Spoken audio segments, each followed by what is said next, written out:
क्या जीनिया को ऑफिस से धक्के देकर निकाल दिया जाएगा? और क्या शहराम नंबर ट्रेस करता हुआ जीनिया तक पहुंच जाएगा? जीनिया शहराम के पास आती है और कहती है, शहराम जिसने शांसी और ताबिश की पिक्चर्स लीक की हैं, क्या उसके बारे में कुछ इन्फॉर्मेशन मिली? यह सुनकर शहराम चौंक जाता है और कहता है, जीनिया तुम इस सब के बारे में क्यों पूछ रही हो? कहीं तुम्हारा तो इस सब में कोई हाथ नहीं? जिस पर जीनिया शहराम को कहती है, शहराम आप कैसी बातें कर रहे हैं? मैंने तो सोचा था कि शायद अब शांजे ऑफिस जाने लगी है तो वह ठीक हो जाएगी, लेकिन इस हरकत के बाद तो शांजे अब ऑफिस नहीं जा पाएगी। अगर उस बंदे का पता चल जाता जिसने ये सब कुछ किया है तो आसानी हो जाती। जिस पर शहराम कहता है, जीनिया पहली बात तो यह कि शांजे ने ऑफिस नहीं छोड़ा, वो सिर्फ पढ़ाई की वजह से कुछ दिनों का ब्रेक ले रही है।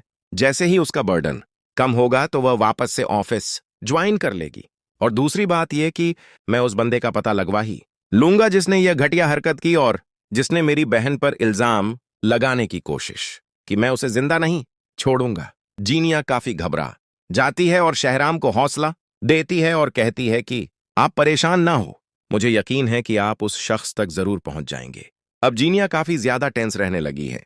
जितने लोगों की जिंदगियां जीनिया तबाह कर चुकी है, अब जीनिया को भी किसी पल चैन नहीं आ रहा। अपने चैनल पर मेकअप आर्टिस्ट के साथ जीनिया की एक बार फिर से लड़ाई हो जाती है।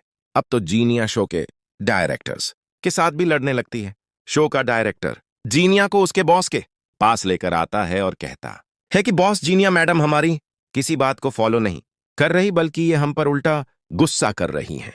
जिस पर जीनिया कहती है, सर इस आदमी को फारग करें, मैं इसके साथ काम नहीं कर सकती। जिस पर जीनिया का बॉस कहता है, जीनिया आपकी शिकायतें बहुत ज्यादा बढ़ गई हैं, आखिर आप चाहती क्या हैं? पहले आप मेकअप आर्टिस्ट से लड़ी हैं और अब डायरेक्टर से, ऐसे नहीं चल सकता। जिस पर जीनिया कहती है, बॉस कि आप क्या कह रहे हैं? मैंने आपके शो को हाइप दी है और आप मुझे ही बातें सुना रहे हैं। जिस पर जीनिया का बॉस कहता है, जीनिया इसके पीछे भी मैं खड़ा हूं। अगर मैं आपकी जगह किसी और को हायर कर लूं तो उसे भी इसी तरह से हाइप मिल सकती है। यह सुनकर जीनिया काफी बुखला जाती है क्योंकि बॉस ने साफ साफ उसे यह नौकरी छोड़ने की धमकी लगा दी है। अब जीनिया काफी ज्यादा परेशान है, वो किसी से बातें नहीं सुन सकती और अब तो उसका बॉस उसे ऑफिस से निकालने की धमकी दे रहा है। जबकि दूसरी तरफ जरार हॉस्पिटल में भी सही तरह से कंसंट्रेट नहीं कर पा रहा और ना ही घर में। घर आकर भी जरार बहुत ज्यादा बेचैन रहता है। सीरत अपने नंबर बढ़ाने के लिए अपने बेटे के पास आती है और कहती है, जरार मुझे पता है कि तुम महक से बहुत मोहब्बत करते हो और उसके बगैर नहीं रह सकते। मैं तो यही कहूंगी कि जाओ और जाकर महक को घर वापस ले आओ, और अगर तुम्हें उसे वापस नहीं